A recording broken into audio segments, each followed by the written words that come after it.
Yo, minasan, konnichiwa. Yo, paano nga ba mag-apply ng trabaho dito sa Japan? O kaya sa video na to, i-share ko naman sa inyo kung paano ako nag-apply ng trabaho dito sa Japan. Ayan, kaya habang naglalakad-lakad kami dito sa Osu Shopping District, dito sa Nagoya City, isa-share ko sa inyo yung mga step by step na ginawa ko nung nag-a-apply pa lang ako ng work dito sa Japan bilang technical intern trainee. Bigyan ko muna kayo ng konting paliwanag tungkol sa Technical Intern Training Program or yung tinatawag din na TITP. Yung Technical Intern Training Program or yung TITP, yun yung programang ginawa ng Japan para mas madali silang makakuha ng mga temporary workers sa iba't ibang mga bansa. Example, dyan sa atin sa Pilipinas, sa Vietnam, Indonesia, at sa iba pang mga bansa. Dahil nga mababa yung population ng Japan, kaya hindi nila kayang suportahan yung kakulangan nila sa manpower. So hindi ko na masyadong lalaliman yung explanation dito sa TITP kasi siguradong i-explain naman yan sa inyo at i-orient naman kayo ng mga recruitment agency na pag-a-apply nyo. Bago ko magsimula, disclaimer muna. Lahat ng sasabihin at i-share ko sa inyo based sa aking personal experience, kaya kung meron mang mga details or mga information na hindi ko masabi o makaligtaan ko, pwede kayong mag-comment at sasagutin ko na lang yan sa aking mga susunod na video. Okay game, simulan na natin. Ang unang step na ginawa ko ay completion ng mga initial requirements. Para malaman nyo kung ano nga ba yung mga initial requirements na dapat nyong i-ready bago kayo pumunta sa mga recruitment agency, mas okay na i-visit nyo muna yung mga website nila or yung mga FB page nila. Kasi siguradong nakapost doon yung mga qualifications at yung mga initial requirements na kailangan nila. Katulad ng makikita nyo dyan sa screen. Ano-ano nga ba yung mga requirements na yon? So, unang-una sa lahat yung inyong updated na resume. Siyempre, importante na updated yung inyong resume at nakalagay lahat ng inyong mga work experiences kung meron man. Kasi dyan sila magbe-base kung saang work category nila kayo ila-line up para sa mga employers interview or selections. Pero syempre, wag mawawala ng pag-asa yung mga wala pang experience kasi ginagawa naman ng paraan niya ng recruitment agency at sila nang bahala dyan para ma-line up kayo sa mga possible employer na hindi naman kailangan na experience kasi napakadaming employer dito sa Japan na hindi naman sila naghahanap ng experience. Once na magustuhan ka nila, pipiliin ka pa rin nila at dito ka na lang nila ito-train. Next is yung valid passport. Siyempre, abroad yung pag-a-applyan mo kaya dapat meron ka ng passport bago ka pumunta sa mga recruitment agency na balak mong pag-applyan. Kung wala ka pang passport pero ongoing process na, dapat meron kang maipakitang proof sa agency na ongoing process na yung passport mo. Kung ikaw naman ay may passport na, dapat yung passport mo ay valid ng 1 year and above. Kung below 1 year na lang yung validity ng passport mo, mas okay na iparin nyo muna kaagad kasi for sure, yun din yung i-advise sa'yo ng recruitment agency. Ang next ay ang inyong latest PSA birth certificate. Kung meron kayong birth certificate na 1 year or 2 years ago nyo pa kinuha, mas okay na kumuha na kayo ng bago kasi yun din sigurado ang sasabihin sa inyo ng agency. Kukuhanin din nila kayo ng latest na birth certificate kasi kung di ako nagkakamali, 1 year lang ang validity ng PSA birth certificate. Next ay ang inyong high school or college diploma. Pero wag kang mag-alala kung ikaw ay high school graduate lang kasi dito sa Japan, hindi kailangan na ikaw ay college level. At isa ako sa magpapatunay niyan kasi high school graduate lang din ako. Sabi ko nga kanina, basta magustuhan ka ng employer, kahit na high school graduate ka lang, kahit wala kang experience or kahit na hindi ka pa pumasok doon sa age limit na hinihingi ng agency, pipiliin at pipiliin ka nila. Ganyan ang mga Japanese employer. Regarding doon sa age limit, meron pa rin mga age limit na binibigay yung mga recruitment agency. Halimbawa, 18 to 35 years old. Kaya yung iba na lampas na doon sa age limit, nawawala ng pag-asa. Huwag kayong mawala ng pag-asa kasi nga, yung mga employer dito sa Japan, basta makita nila sa'yo yung mga qualities na hinahanap nila sa isang empleyado, kahit na overage ka pa, malaki pa rin yung chance na masalik ka nila. Kaya wag kang panghihinaan ng loob, i-push mo lang yan.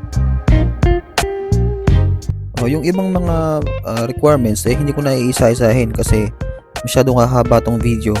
So sabi ko nga kanina, i-visit nyo na lang yung mga website or yung mga Facebook page ng mga recruitment agency na balak nyo pag-applyan.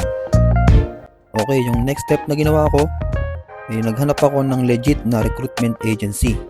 Napakarami na po ng mga legit na recruitment agency dyan sa Pilipinas na nag-o-offer ng trabaho dito sa Japan. Pero syempre, mag-ingat pa rin kayo sa mga illegal recruiters at sa mga scammers kasi sayang naman yung effort, yung pera, yung oras na gugugulin nyo sa pag-a-apply kung maluloko lang din nila kayo.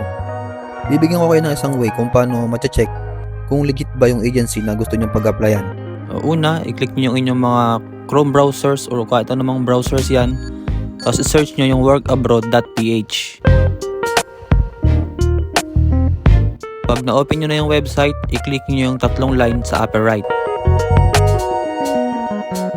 Tapos i-click nyo yung jobs.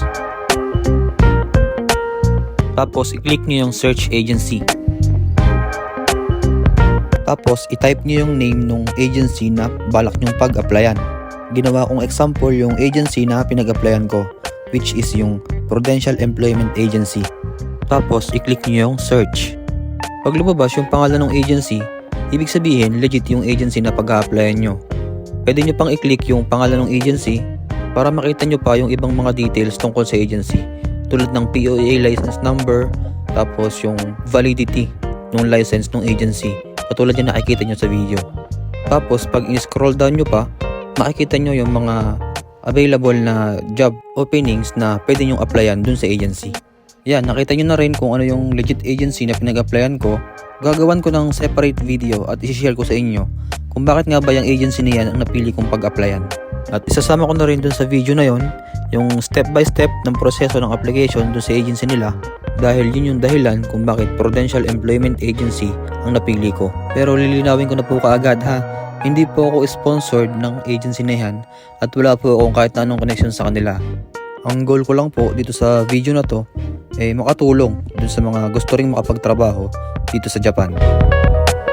Okay, itong next step ay isa sa pinakamahalaga at the same time ay pinakamahirap na step sa lahat, yung Japanese language training. Bago ka makapunta at makapagtrabaho dito sa Japan bilang technical intern trainee, kailangan mo talagang mag-aral ng Japanese language o Nihongo. Required po yan kasi unang-una, ang mga Japanese hindi sila marunong mag-English at lalong hindi sila marunong mag-Tagalog. At syempre dahil tayo yung foreigner, tayo yung kailangan mag-adjust do sa lengguwahe nila. At ang pag-aaral po ng Japanese language o Nihongo dyan sa Pilipinas ay maximum of 4 months. Yes po, 4 months. Kung iisipin natin, talagang napakatagal po niya ang 4 months na yan. Pero once na nandito ka na sa Japan at nakakausap mo na yung mga Japanese, doon mo marirealize na kulang po yung 4 months na yan. Sobrang hirap talagang pag-aralan ng Japanese language. Pero kailangan mo talagang matutunan yan dahil hindi ka talaga makakasurvive dito sa Japan kung hindi ka matututo ng Nihongo. Hindi mo naman kailangan maging fluent ka agad kasi imposible yon within 4 months. Ang kailangan mo lang matutunan ay yung mga basic para maintindihan mo yung mga instructions na ibibigay sa'yo ng mga Japanese, lalong-lalo na sa trabaho.